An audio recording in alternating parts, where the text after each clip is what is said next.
Racing Point trucks into Spain's circuit to Barcelona-Catalunya as F1's most wanted. Its rivals up in arms over the FIA's decision to let it race on with sanctioned brake ducts. Despite reprimands, a fine of 400,000 euros and 15 points deducted from the constructors' standings. A decision since appealed by 5 F1 teams, including Racing Point, who say the punishment doesn't fit. Its rivals confused by the sporting regulation breach that mean the brake ducts stay on the car, leaving co-owner Lawrence Stroll extremely angry amid a greater political battle on the extent to which copying should be allowed. And the brake duct's just one part of the RP20 that is strikingly similar to last year's world title-winning Mercedes W10. One that stunned the paddock upon being unveiled at pre-season testing earlier this year, including veteran pundits. The Racing Point is a Mercedes clone, although they've got a lot of documentation to back up how they created that in a legal way within the regulation. Renault kicked off the ruckus with protests of Racing Point's brake ducts, newly listed parts that it alleged were based on and near identical to the W10s and not allowed under the regulations.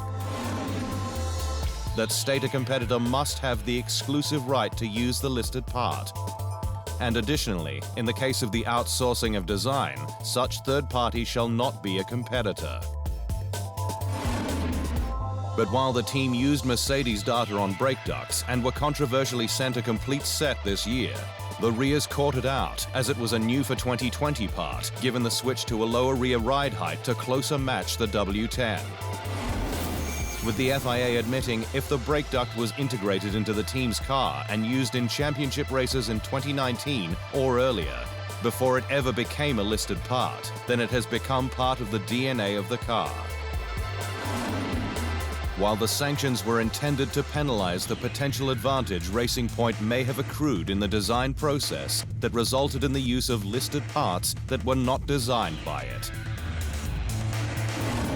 As a sporting, not technical regulation breach with a series of mitigating factors, such as the absence of specific guidance and the lack of detailed focus on brake ducts by the FIA personnel who inspected the RP20 in March. The battle will now move to the FIA's International Court of Appeal, with McLaren Racing CEO Zak Brown arguing the book should be thrown at Racing Point, and not just on the brake ducts. Obviously, they claimed they had copied the car via photography. It's clear from reading the document that is BS, and therefore you have to question anything else around that car, he said. The case is set to drag on for months, with Renault, Ferrari, McLaren and Williams all out for blood.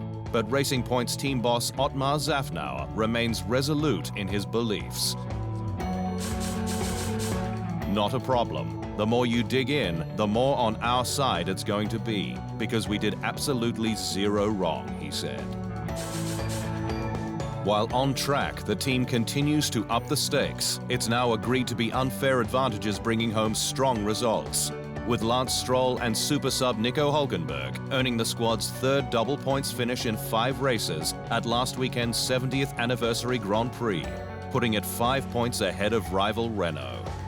This is a storm that won't be clearing anytime soon, despite the FIA preparing to outlaw Racing Point-style car cloning from 2021.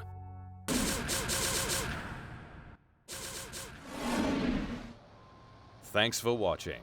To stay up to speed on all things Formula One, make sure you hit the subscribe button.